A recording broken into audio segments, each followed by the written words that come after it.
L'évangile de Pierre est une œuvre pseudépigraphique qui prétend avoir été écrite par Pierre, mais qui relate en fait une fausse vision de Jésus-Christ.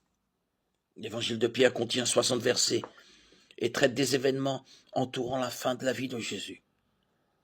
On pense que l'original a été écrit vers 150 après Jésus-Christ, bien que le plus ancien manuscrit existant date du 8e ou du 9e siècle.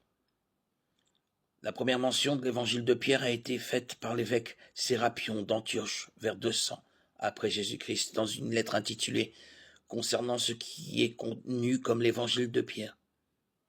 Dans cette lettre, Sérapion conseille aux chefs d'église de ne pas lire les prétendus évangiles à leur congrégation en raison de son contenu docétique. Il condamne également l'évangile de Pierre comme étant un faux.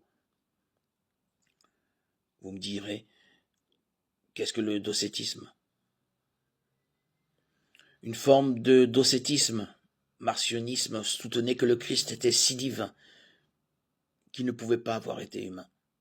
Il semblait seulement être fait de chair de sang, son corps était un fantasme.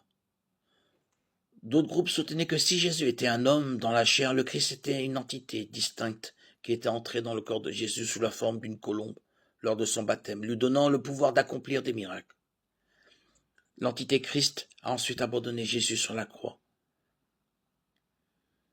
Le docétisme a été rejeté sans équivoque lors du premier concile de Nicée en 325 après Jésus-Christ et est considéré comme hérétique par les catholiques et les protestants. Le docétisme a largement disparu au cours du premier millénaire.